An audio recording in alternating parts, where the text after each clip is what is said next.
Hello and welcome back to Doki Doki Literature Club. We are back to part 2 of Trust. Let's begin. Another day passes in a flash, and it's already time for the next club meeting. Though Monica should have come up with a plan for today's club task, she hasn't been able to shake her guilt and anxiety after reading Sayori's poem. I'm so stupid. How do I let myself to be the center of attention? Sayori's going through these kinds of feelings and I'm letting her comfort me instead of the other way around. What kind of club president does that? This whole time I didn't think to ask her about her own feelings. So much for this stupid vision. Sayori enters the club room with her usual smile, but upon seeing the downcast Monica, her smile quickly fades into an expression of concern. Monica? Is everything okay? I'm really sorry. I'm such a terrible friend. Huh? What are you talking about? You're an amazing friend. Monica shakes her head. I made this all about myself. Even you said so yesterday. Told me that I'm trying to make the club that I need the most, right? But our problems are so trivial compared to yours. Sarah responds quietly. What are you talking about? But as she says that, her face darkens. Through the silence, Sarah mutters her realization. I left my folder here. Monica stares blankly ahead, unable to come up with a response. I wasn't ready to share those. Now you're worrying about me. I don't want that. But why? We're friends, right? Wordlessly, Sayori nods. Friends look out for each other. I want to be here for you as much as you're here for me. Not a long moment it passes in silence. The air is incredibly heavy. This is different. It wasn't just about you yesterday, it was about the club. Besides, things were so happy yesterday. You don't need to do this all of a sudden. I don't want it. I like happy. So, if you do this, then you're just being selfish. Monica massages her forehead, struggling through the frustration of such a paradox. It's understandable that Suri isn't ready to share certain things, but as unfair as it is for Monica to pray, it's also painful for Monica to force herself to ignore the needs of her friend. I'm sorry I looked. I disrespected your privacy. Now I don't blame you for looking. You would have at least needed to check if it was mine. Yeah. Monica takes a deep breath. Okay. I understand that you don't want me to worry, and I think I'll be able to put this aside so that we can move on. But can you promise me something? Promise you what? Monica pauses to collect her thoughts. This is the Literature Club. It's a place where people can express themselves in the way that life normally doesn't allow them to. That's the vision. In fact, it's our vision. Right the way into your heart or whatever. So I just want you to promise me that you remember that too. It doesn't have to be right now, but I want to be here for you when you need it. I want us to be ourselves like that. Sari smiles gently. Promise if you promise. They're so sweet. Unable to help it, Monica returns Sayori's smile. I promise. Me too. As the conversation closes, the mood in the room is lifted. With that behind them, it's time to proceed with club activities. So, want to teach me about poetry? Huh? But what about recruitment? It's fine, we have plenty of time for that. But right now, I feel like I want to do this. God, this is so weird.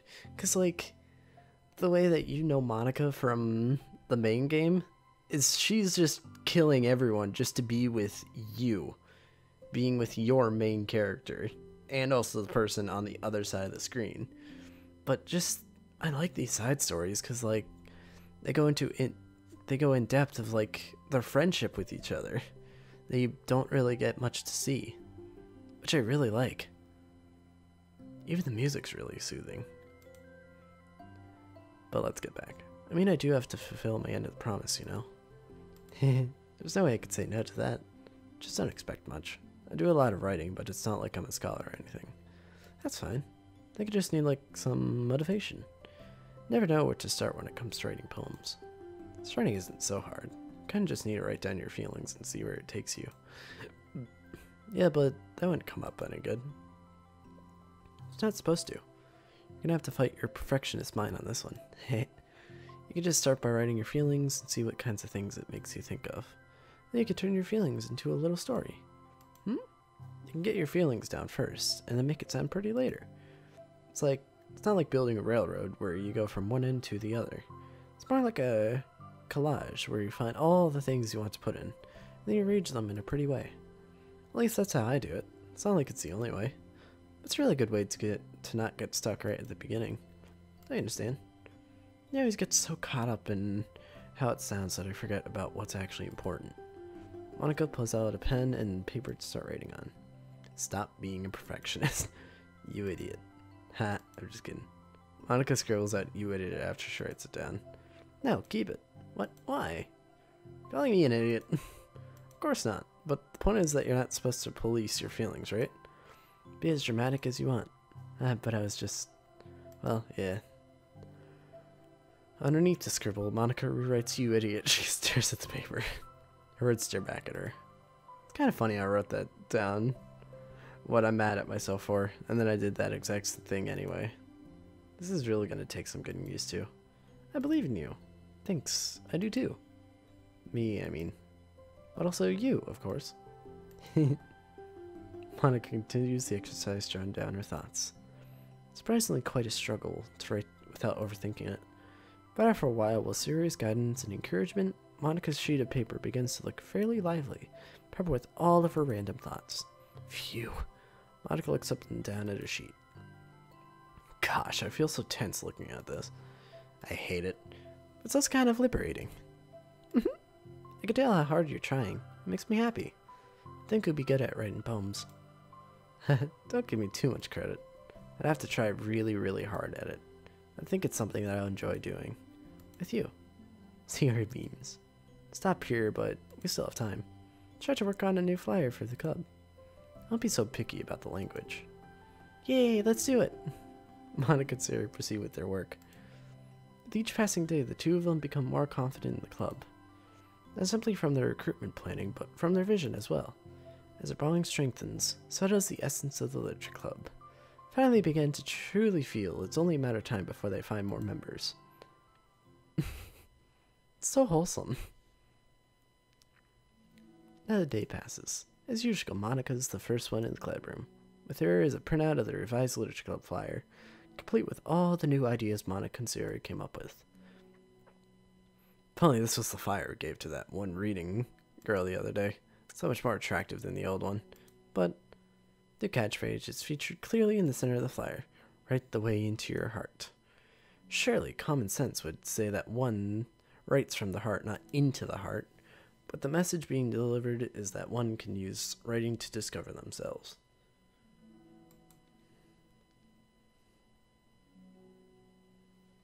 Hopefully Monica and Suri had thought that would be enough to garner some curiosity from the students. But I feel so tense looking at this. Monica thinks back to the previous meeting, when she performed the writing exercise. Was I always this bad at expressing myself? How am I supposed to be a president if I can't even demonstrate what the club is supposed to be about? The Literature Club is truly beginning to take form. Both that, the weight on Monica's shoulders only becomes heavier. The debate club was always about rigid structure, formulating it airtight points and counterpoints and delivering them with conviction. It was about the person on the outside. That's why Monica was so good at it. It existed entirely within her realm of comfort. It's suffocating.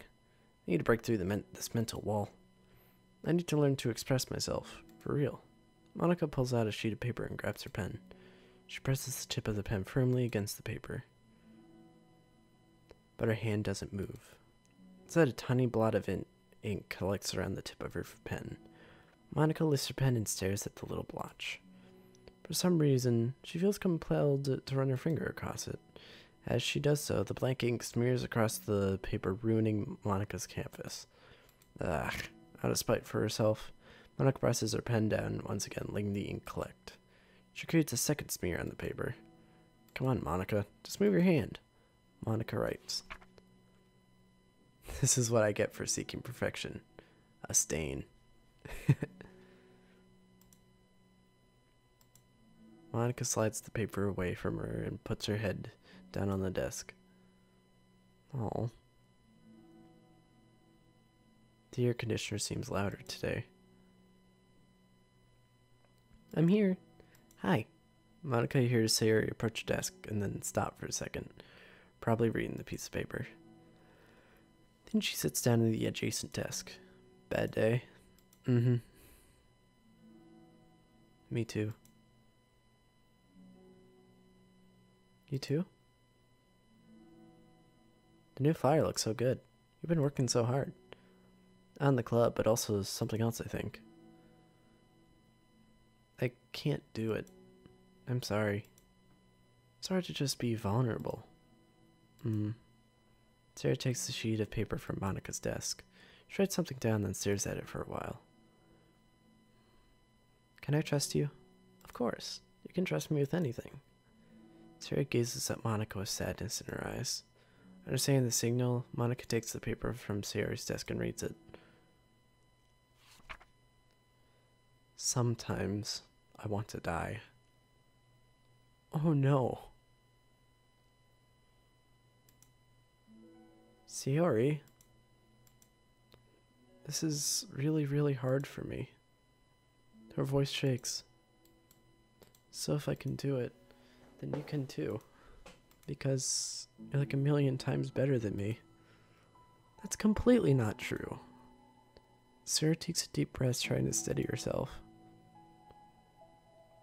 That's something about me that I've never told anyone before. Even now my head is like screaming at me to stop. Wait, you don't have to force yourself. I mean, just because of the promise yesterday. I want to. It just feels right. I mean, maybe it's part of the reason I came to this club in the first place. This is the literature club. I trust you more. I trust you more than I'm scared. Those words, Monica stands up. Sayori must have taken days to work up the courage for this. Monica's own futile but genuine efforts actually the push that Sayori needed. Sayori's deliberate breaths can be heard over the air conditioner. As she prepares herself to continue, Monica waits in gentle silence. I have this problem where I get really upset when people worry too much about me. I can't control it. It's like, why waste your energy about worrying about me when you could just be happy instead? So I never tell anyone about these kinds of thoughts I have. It's so much easier to just smile and help everyone else be happy. But that's terrible. That's what Monica wants to say, but she stops herself in fear of saying the wrong thing. It's just that if everyone knew about it, they wouldn't treat me the same anymore. Sayori, I feel like people would treat you the same. Because, like, in the main game, all she ever does is want to help people. Even though I already knew this from the beginning that Sayori deals with all this depression, even the music, it just makes it so much sadder. Like, oh my god. Like, whenever I'm not smiling, everyone would worry about me and ask me what's wrong. I know that because it used to be like that. Sayori pauses, seeming to recall something in the past. I just want everyone to be happy. That's the most important thing to me. And letting people look inside my head doesn't bring happiness to anyone. Sayori pauses again, her solemn expression making her look almost like an entirely different person. How did you find the courage to tell me this? You're not worried that I'll be one of those people too? I am worried. Part of me really hates myself for doing this. But another part of me, I think, just felt like it would be different this time. Whenever we talk about what the club is supposed to mean, I keep feeling like it was right for me to do. Especially after you've tried so hard to express yourself too. It just made me feel like I could say in confidence, and our friendship doesn't have to change. It's so silly. The club is only 2 people, but it already means this much to me.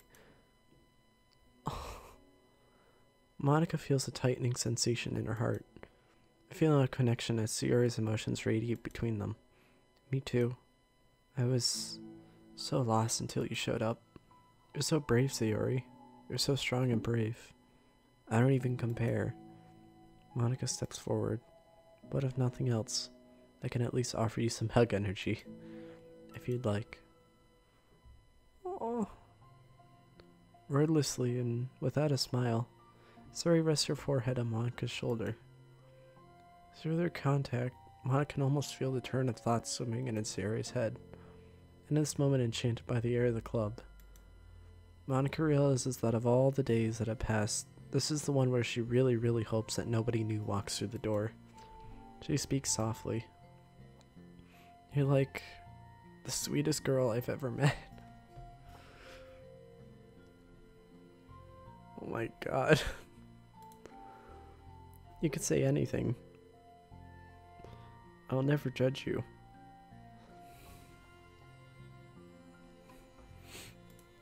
I promise.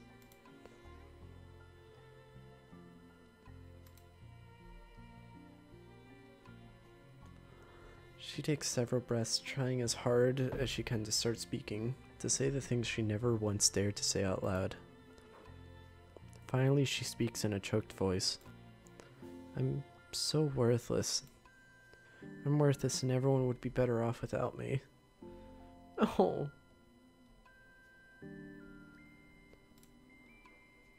She suppresses a sob as a tear falls down her cheek.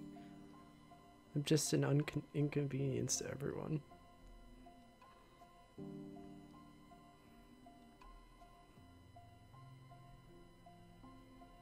This is so sad. I'm not good at anything.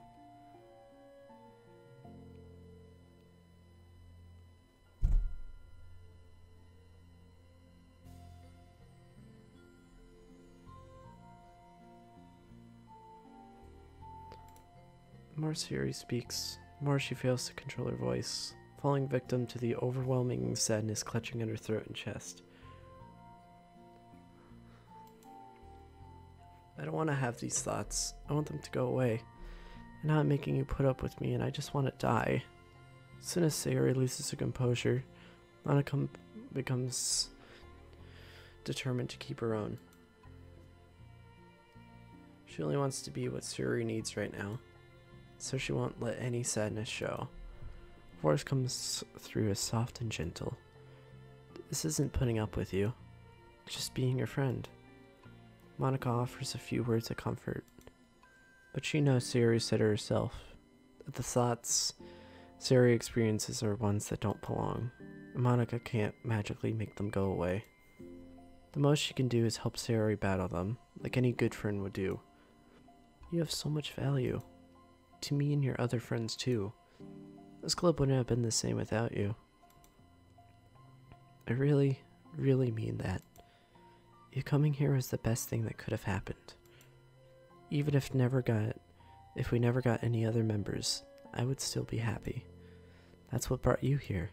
You brought us a vision, and you also brought happiness. And that's your favorite thing to do, right? Sayori doesn't respond, but Monica feels her gently nod. No more words are needed between them.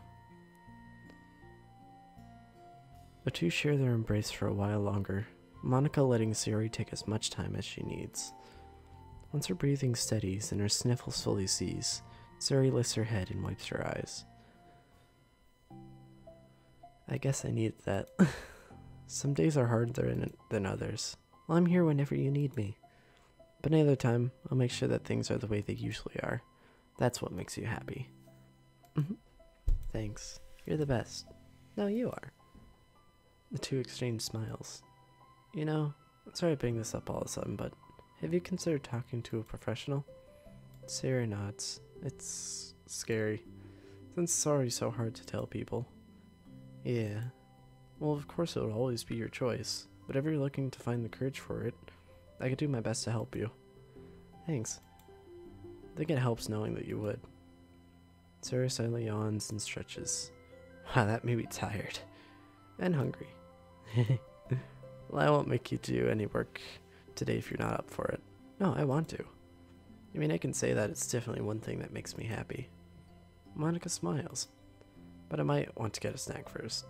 All of a sudden, the sound of the door causes the two of them to turn their heads. The door opens halfway, then stops. A face peeks inside. A face that seems familiar. I bet it was Yuri. But, God. That was really good. I really enjoyed that. Like, it's just really nice getting all these in-depth details of the game and all the characters. So, I hope you guys enjoyed. See you all next time.